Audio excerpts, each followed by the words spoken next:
I deem it an honor and pleasure to humbly request Honorable Prime Minister Sri Narendra Modi ji to address the audience.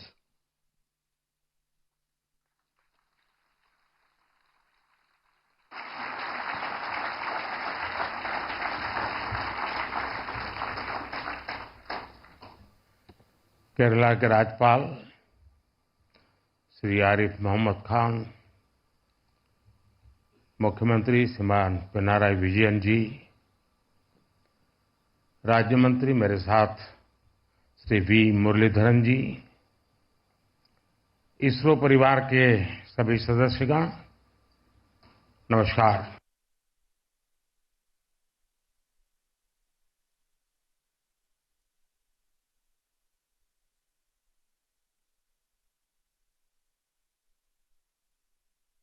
साहसिक साथियों के सम्मान में हम सब स्टैंडिंग ओवेशन दे करके तालियों से उनको सम्मानित करें।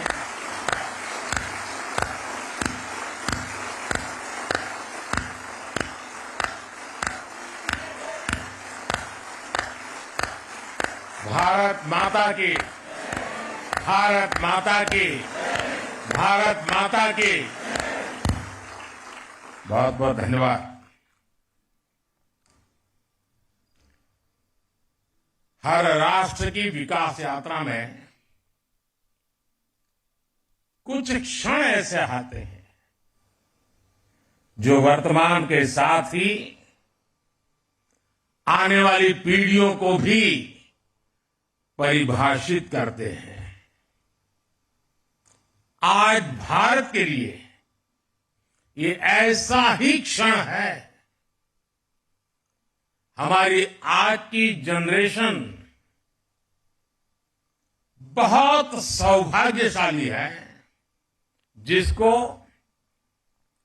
जल, थल, नभ और अंतरिक्ष में ऐतिहासिक कामों का यश मिल रहा है। कुछ समय पहले मैंने अयोध्या में कहा था कि ये नए काल चक्र की शुरुआत है। इस नए काल क्षेत्र में ग्लोबल ऑर्डर में भारत अपना स्पेस लगातार बड़ा बना रहा है और ये हमारे स्पेस प्रोग्राम में भी साफ साफ दिखाई दे रहा है। साथियों, पिछले वर्ष भारत वो पहला देश बना जिसने चंद्रमा के साउथ पोल पर तिरंगा फहराया।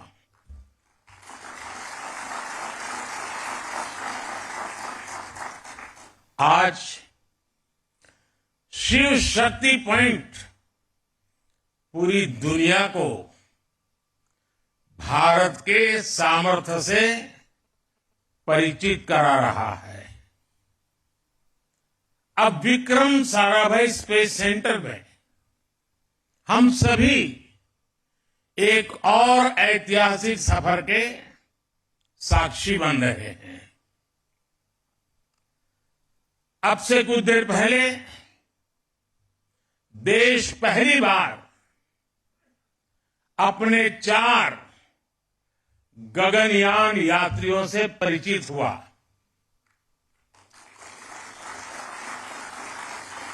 ये सिर्फ 4 नाम और 4 इंसान नहीं है, ये 140 करोड़ एस्पिरेशंस को स्पेस में ले जाने वाली 4 शक्तियां हैं।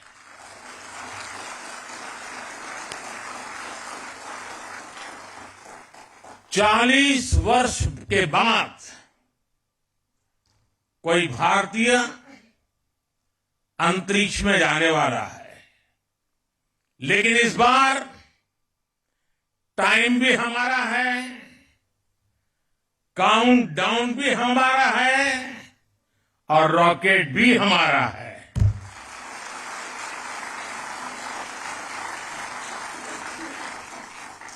मुझे खुशी है कि आज इन एस्ट्रोनॉट से मिलने, उनसे बातचीत करने और उन्हें देश के सामने प्रस्तुत करने का सौभाग्य मुझे मिला। मैं इन साथियों को पूरे देश की तरफ से बहुत बहुत बधाई देता हूं, बहुत बहुत शुभकामनाएं देता हूं। 21वीं सदी के भारत की सफलता में आज आपका नाम भी जुड़ गया है। आप आज के भारत का विश्वास है। आप आज के भारत का शौर्य है, साहस है, अनुशासन है। आप भारत का गौरव बढ़ाने के लिए, अंतरिक्ष में तिरंगा लहराने के लिए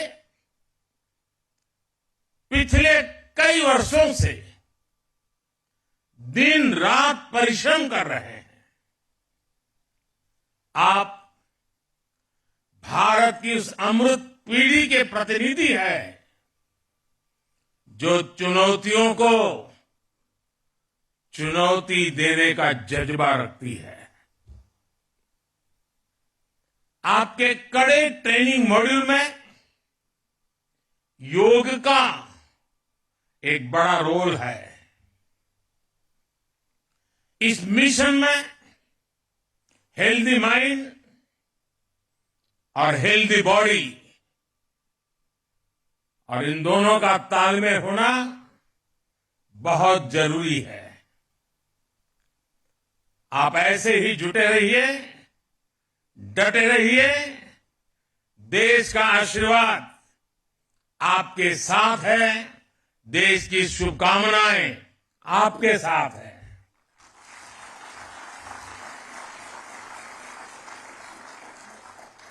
आपको ट्रेनिंग देने में जुटे इसरो के गगनयान प्रोजेक्ट से जुड़े सभी साथियों को भी मैं अनेकों शुभकामनाएं देता हूं।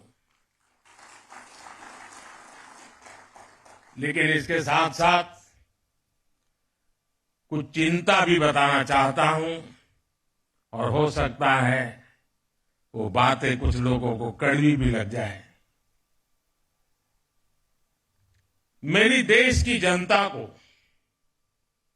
और देश के खास करके मीडिया को मेरी करबद्ध प्रार्थना है कि जो 4 साथी हैं उन्होंने लगातार पिछले कुछ वर्षों से तपस्या की है, साधना की है और दुनिया के सामने चेहरा दिखाए बिना की है। लेकिन अभी और भी बहुत कुछ करना बाकी है। अब उनको बहुत कठिन कसौटियों से गुजरना है। उनको अभी और अपने शरीर को, मन को कसना है। लेकिन हमारा देश का, हम लोगों का जैसा स्वभाव है, अब ये 4 सेलिब्रिटी बन चुके हैं। अब वो कहीं चाहते होंगे, कोई ऑटोग्राफ लेने के लिए दौड़ेगा। अब उसको सेल्फी भी चाहिए, फोटो भी चाहिए, ऑटोग्राफ भी चाहिए। अब थोड़ा मीडिया वाले भी डंडा लेके खड़े हो जाएंगे, उनके परिवारजनों के बाल नोच लेंगे। बचपन में क्या करते थे, यहां कैसे गए, टीचर के पास चले जाएंगे, स्कूल में चले जाएंगे। यानी एक ऐसा वातावरण बन जाएगा कि इनके लिए वो साधना का कालखंड में रुकावट आ सकती है।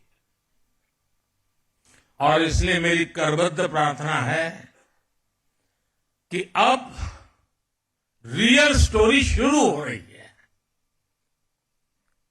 हम जितना उनको सहयोग देंगे, उनके परिवार को सहयोग देंगे,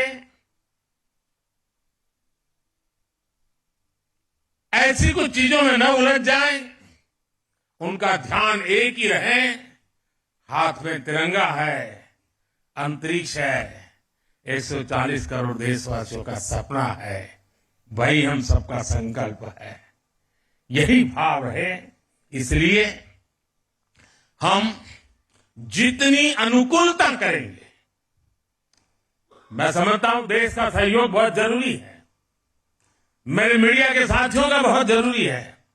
अब तक ये नाम बाहर नहीं गए तो हमारा काम ठीक से चलता रहा, लेकिन अब थोड़ी कठिनाई उनके लिए भी बढ़ जाएगी और हो सकता है उनको भी कभी मन कर जाए, चलो यार एक सेल्फी ले लेते तो क्या जाता है।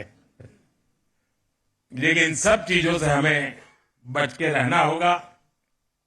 साथियों, यहां इस कार्यक्रम से पहले मुझे गगनयान के बारे में भी विस्तार से जानकारियां दी गई, अलग अलग इक्विपमेंट के विषय में जानकारी दी गई, उनके ऑपरेशन के विषय में बताया गया। मुझे जानकर बहुत अच्छा लगा कि गगनयान में यूज होने वाले ज्यादातर उपकरण मेड इन इंडिया है। कि कितना बड़ा संयोग है कि जब भारत दुनिया की टॉप 3 इकोनॉमी बनने के लिए उड़ान भर रहा है, उसी समय भारत का गगनयान भी हमारे स्पेस सेक्टर को एक नई बुलंदी पर ले जाने वाला है। आज यहां अनेक प्रोजेक्ट्स का लोकार्पण भी किया गया है। इनसे देश का वर्ल्ड क्लास टेक्नोलॉजी के क्षेत्र में सामर्थ्य तो बढ़ेगा ही, साथ ही रोजगार के भी नए अवसर बनेंगे। और साथियों, मुझे खुशी है कि हमारे स्पेस सेक्टर में विमेन पावर, इस विमेन पावर को बहुत महत्व दिया जा रहा है। चंद्रयान हो या गगनयान, महिला वैज्ञानिकों के बिना ऐसे किसी भी मिशन की कल्पना भी नहीं की जा सकती। आज 500 से अधिक महिलाएं इसरो में लीडरशिप पोजीशन पर हैं। मैं यहां मौजूद सभी महिला वैज्ञानिकों, टेक्नीशियंस, इंजीनियर्स की हृदय से सराहना करता हूं। लेकिन इसके कारण पुरुष वर्ग नाराज न हो जाए, उनको तो मिलता ही रहता है अभिनंदन। साथियों, भारत के स्पेस सेक्टर का एक बहुत बड़ा योगदान है जिसकी उतनी चर्चा नहीं हो पाती। ये योगदान है युवा पीढ़ी में साइंटिफिक टेम्परामेंट के बीज बोने का। इसरो की सफलता देखकर कितने ही बच्चों के मन में ये बात आती है कि बड़ा होकर मैं भी साइंटिस्ट बनूंगा। वो रॉकेट का काउंटडाउन, उसकी उल्टी गिनती लाखों लाख बच्चों को प्रेरित करती है। हर घर में कागज के हवाई जहाज उड़ाने वाला जो एरोनॉटिकल इंजीनियर है, वो बड़ा होकर आप जैसा इंजीनियर बनना चाहता है, साइंटिस्ट बनना चाहता है। और किसी भी देश के लिए उसकी युवा पीढ़ी की इच्छा शक्ति बहुत बड़ी पूंजी होती है। मुझे याद है जब चंद्रयान 2 की लैंडिंग का समय था, पूरे देश के बच्चे उस पल को देख रहे थे। उस पल में बच्चों ने बहुत कुछ सीखा। फिर आया पिछले साल 23 अगस्त का दिन। चंद्रयान की सफल लैंडिंग ने युवा पीढ़ी को एक नए जोश से भर दिया। इस दिन को हमने स्पेस डे के तौर पर मान्यता दी है। आप सभी ने देश को अपनी स्पेस जर्नी में भारत को उपलब्धियों के ऐसे एक से बढ़कर एक पल दिए हैं। स्पेस सेक्टर में हमने कई रिकॉर्ड बनाए हैं। पहले ही प्रयास में मंगल ग्रह तक पहुंचने की सफलता भारत को मिली। एक ही मिशन में 100 से अधिक सैटेलाइट लॉन्च करने वाला देश हमारा भारत है। चंद्रयान की सफलता के बाद भी आपने कई उपलब्धियां हासिल की। आपने आदित्य L1 को पृथ्वी से 15 लाख किलोमीटर दूर सुरक्षित रूप से अपने ऑर्बिट तक पहुंचाया है। दुनिया के कुछ ही ऐसे देश ऐसा कर पाए हैं। 2024 को शुरू हुए अभी कुछ हफ्ते ही हुए हैं। इतने कम समय में ही आपने एस्पोसेट और इनसेट 3DS जैसी सफलता हासिल की है। साथियों, आप सभी मिलकर भविष्य के लिए नई संभावनाओं के द्वार खोल रहे हैं। अनुमान है कि आने वाले 10 वर्षों में भारत की स्पेस इकोनॉमी 5 गुना बढ़कर $44 बिलियन तक पहुंच जाएगी। स्पेस के क्षेत्र में भारत एक बहुत बड़ा ग्लोबल कॉमर्शियल हब बनने जा रहा है। आने वाले कुछ वर्षों में हम चंद्रमा पर एक बार फिर जाएंगे।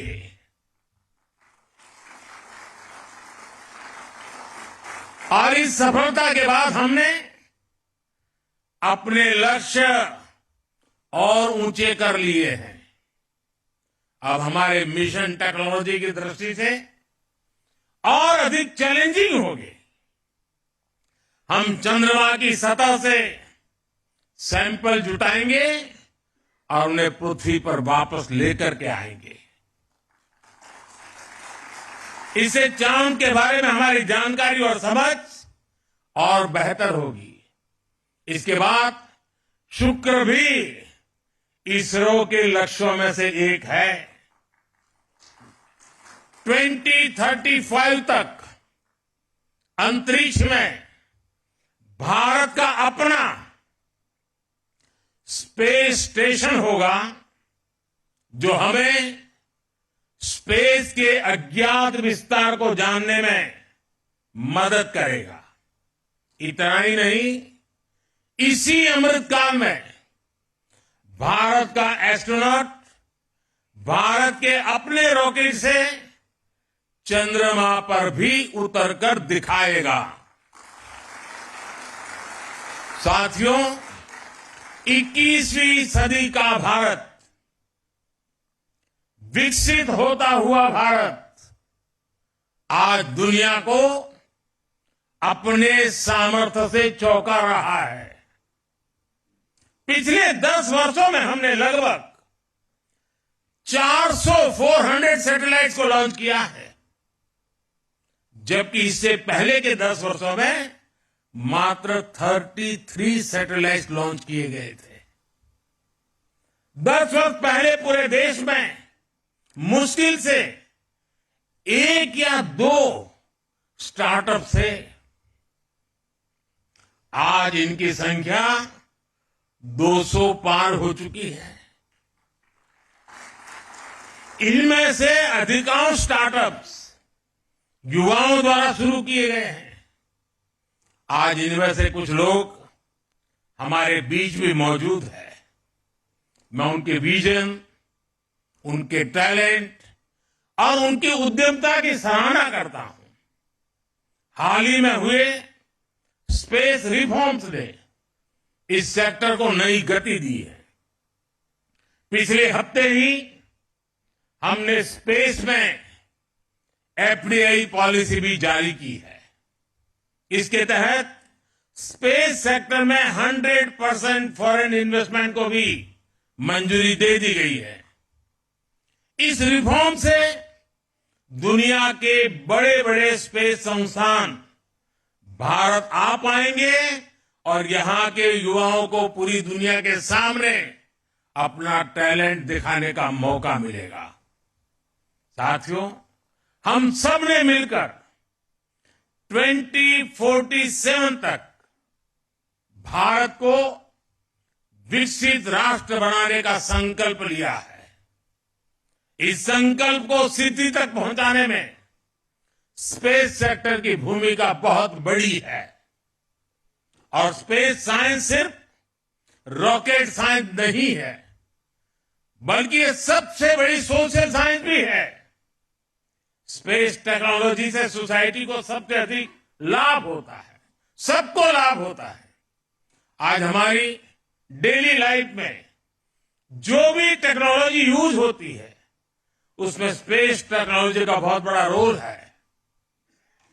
खेती में फसल की देखरेख हो, मौसम की जानकारी हो, साइक्लोन और दूसरी आपदाएं हो, सिंचाई के साधन हो, गाड़ी चलाने में मदद करने वाली मैप हो, ऐसे अनेक काम सैटेलाइट डेटा से ही होता है। भारत के लाखों मछुआरों को नाविक द्वारा सटीक जानकारी मिलने के पीछे भी स्पेस की ताकत है। हमारे सैटेलाइट्स हमारे बॉर्डर को सेफ रखने में भी मदद करते हैं, तो दूर सुदूर इलाकों में एजुकेशन, कम्युनिकेशन और हेल्थ सर्विसेज पहुंचाने में भी वो भरसक मदद करते हैं। इसलिए विकसित भारत के निर्माण में आप सभी की, इसरो की, पूरे स्पेस सेक्टर की बहुत बड़ी भूमिका है। मैं एक बार फिर आप सभी को अनेक अनेक शुभकामनाएं देता हूं। टीम गगनयान को विशेष रूप से 140 करोड़ देशवासियों की तरफ से शुभकामनाएं देता हूं। फिर एक बार आप सबको शुभकामनाएं देते हुए बहुत बहुत धन्यवाद। For more such videos, subscribe to the NewsX YouTube channel, hit the bell icon.